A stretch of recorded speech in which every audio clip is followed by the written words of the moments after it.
Hey there, everyone. Welcome to Fantasy for the Ages, the show where a father, that's me, and my son, Zach, who's not here today, often get together and talk about fantasy, science fiction, and other nerdy things that we enjoy.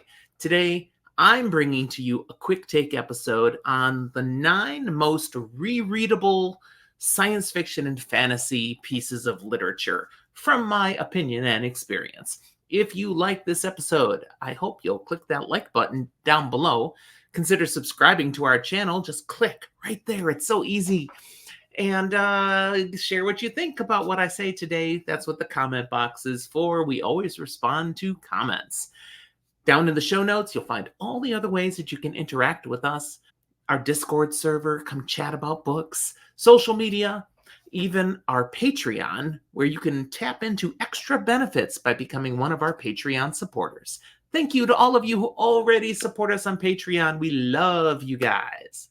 So, I'm talking about rereadable books from science fiction and fantasy. The sign of a true gem in science fiction and fantasy is the fact that when you read it, it's amazing, it's fantastic, but when you read it again, it's even better. That doesn't just happen with any old book. Some books simply keep giving the more you read. And the really awesome ones you can reread multiple times, and every time you go through them, you're picking up new stuff. Literally, the book is better. It doesn't matter that you know what happens because you're discovering the things you didn't even realize. The connections that were right there, and you totally missed them the first time, and the second time, and even the third time. Amazing. Some authors simply have this gift. They can tell a compelling and engaging story that right off the bat people fall in love with, but which has levels of complexity, nuance, subtext that are nearly impossible to catch the first time through. The foreshadowing, the little inside Easter eggs, jokes, comments, stuff it's right there, but you don't see it until you've done it a second time. Again, it's got to be good the first time to qualify for this. I don't want books that, are only good when you read it the second time. That's not worthy. I'm looking for the ones that are great. And then you read them again, and your appreciation soars even further because you had no idea it was truly that good. There are books that fit that first category I said, the ones that, first time through, it's just hard. It's not even really that good because you're so confused. It's so deep and complex. And people will tell you, well, you needed to read it again, and then you'll get it. Yeah, Gene Wolfe, I'm looking at you, The Book of the New Sun. Oh, it's terrible the first time. My opinion. The second time is where it really comes to life, they say. I'm never reading it a second time. My books that fit this list, my top 9, are ones that, you love them the first time. They're wonderful stories. But second time through, you realize just how wonderful they actually were.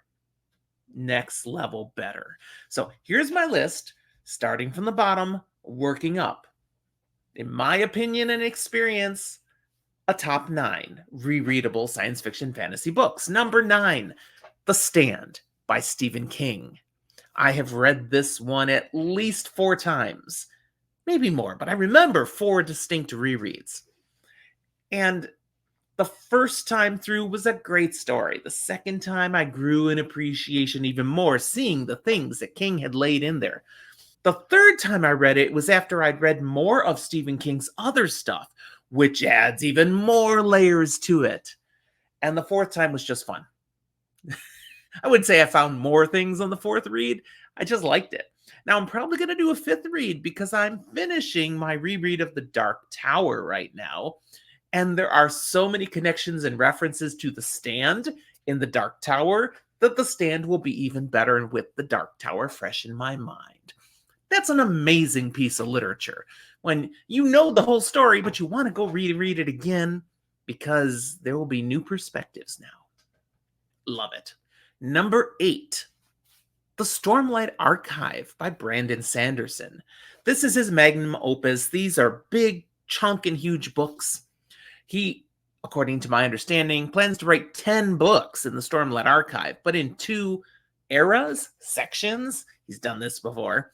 So there will be 5 books to complete a story in the first section of the Stormlight Archive. 4 of them are out. 1 more is supposed to drop in 2024, just around the corner. And I look forward to that. These books, though, are so intricate, so complex. There's a lot to them. So you can understand rereading them, you're going to get more.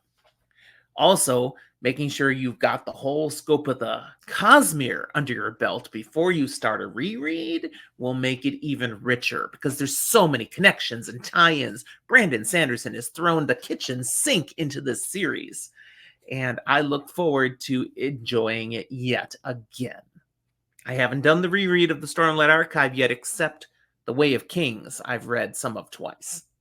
But I know I'm going to have to do this. I probably will reread it via Audible before I read book 5. Number 7, The Expanse by James S.A. Corey. 9-book series plus a bunch of novellas and short stories. There's so much to this series. It's just fun. Great science fiction. I have friends who just listen to this on repeat via Audible. It's so good.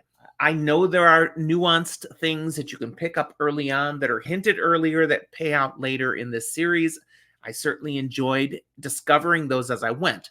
The Expanse is one where the things aren't hidden as hard as you would think. It was easier as I was reading the first time to think back to how they had laid things out. I'm like, oh, I see what they did there. But on a reread, you've got that perspective now, and you catch the details even more prominently and realize how awesomely the 2 authors wrote this book. Yes, James S.A. Corey is really a pen name for 2 people. So The Expanse is definitely fun for a reread. Great action, good story, and nuanced pieces that you catch that you would miss the first time. You won't have missed all of them, but there's more there. Go see it for yourself. The other way The Expanse pays off from a reread is if you didn't do the short stories and the novellas along the way, because they really add a lot to it. And if you've read those, all collected now in Memories Legion, get those done and go back and reread, and it's a new story. It's like, oh, that makes sense now. Number 6, Mistborn, both Era 1 and Era 2. I thoroughly enjoyed these series on a reread. I liked them the first time, but thoroughly enjoyed them on a reread. Mistborn is one of those rare books where I'll say, yeah, you think you like it the first time, but you realize it was way better than you thought it was the second time through. I mean, it takes a big leap on the reread. So this is one you 100% need to be rereading to truly appreciate. So I love it. Mistborn is part of the Cosmere, so rereading it will help you with a reread of the Stormlight Archive too, or even with a first read of the Stormlight Archive. Enjoy Mistborn. Brandon Sanderson makes my list twice. Well done, sir. Number 5, The Dragon Riders of Pern by Anne McCaffrey, as well as 2 of her children who are also writing Pern books now in the later parts. The Dragon Riders of Pern, I have to be honest, I've only reread the first 15 books. There's 24 books available now. I have not read those latter books. I'm going to get to them for the first time, but I've reread the 15. They were fun the first time. They were fantastic the second time. Just opened up in whole new ways. Now, this is a series that's interesting because it actually starts with a prologue that kind of tells you all the secrets behind it. And then you enter the story where the people you're learning about know nothing about what you know because of the prologue. And it's really easy as you're enjoying the story to forget what you learned in the prologue. That being that this is a science fiction story because you descend into fantasy, pure fantasy. But it's not. It's science fiction. So on a reread, that sticks better. And you have that sci-fi filter on everything you're reading, and it really brings the story to life in a new way. Love it. So definitely deserves to be on this list. Number 4. This one's interesting. I'm bringing Tolkien in here. The Hobbit, The Lord of the Rings, and The Silmarillion. Not everybody has the taste for classic fantasy these days, but these books still hold a special place in my heart. I have read all of them multiple times. But for a first-time read, you should read The Hobbit, then read The Lord of the Rings. The Hobbit is its prequel. Then read the Silmarillion, which is the backstory. First age, second age tales that really inform what happens in The Hobbit and The Lord of the Rings, especially The Lord of the Rings. All of that makes more sense with the context of what you learn in the Silmarillion. So, once you've read the Silmarillion, which you would not care about before reading The Lord of the Rings, but once you've read it, you've got to go start over. The Hobbit and The Lord of the Rings are so much richer when you've got the Silmarillion in your catalog. The Silmarillion you can read again too, just for the fun of it. I have. But it's the fact that The Hobbit and The Lord of the Rings are so much better with the Silmarillion. Besides the fact that just reading through The Hobbit and The Lord of the Rings again, you catch new things. They're so well written, so complex, so intricately designed that you can read each of them by themselves again and again and get more and more. But the Silmarillion, just putting that in your head, wow, those stories open up. There you go. That's number 4. Number 3, much more recent than Tolkien's work, Jim Butcher's The Dresden Files.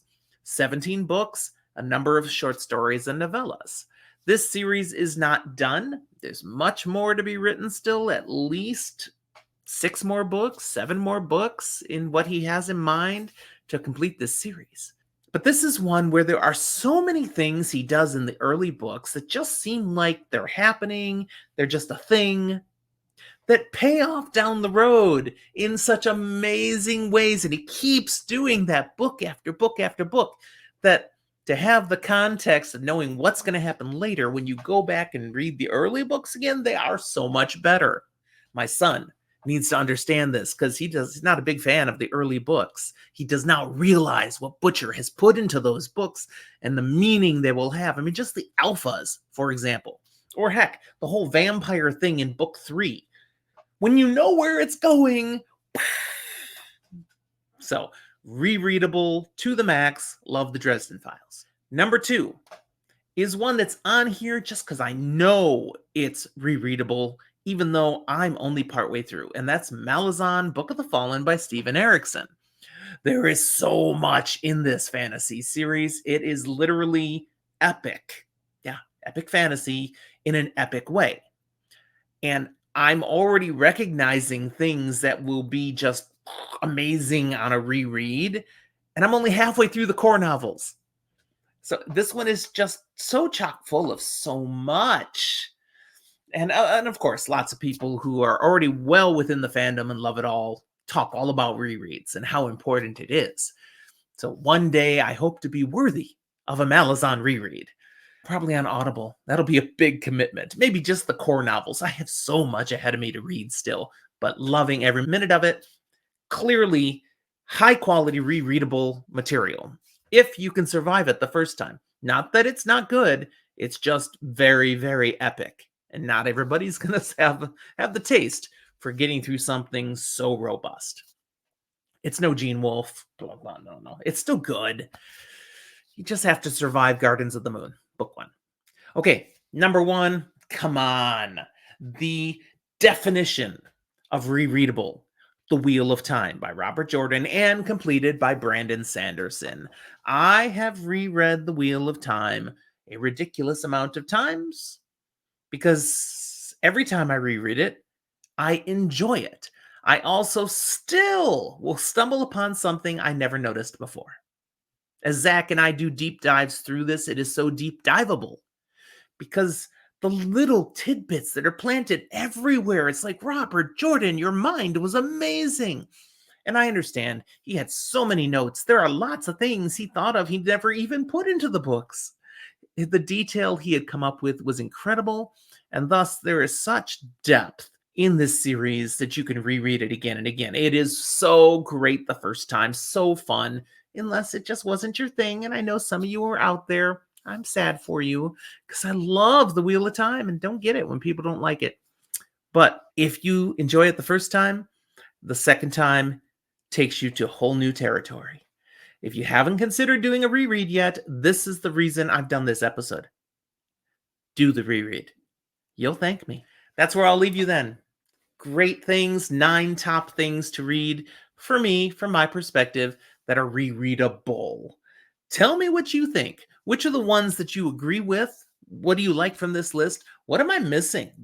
Maybe I haven't read it yet. What are your favorite things to reread because you get so much more? Remember, it's got to be great the first time too. Don't tell me, yeah, it's worth working through the tough stuff and then you'll like it on the reread. That's garbage. I don't want any of that. Something that's great the first time and even better on the reread. Give me your ideas too. Love to hear it. Thanks for watching. We'll talk to you next time.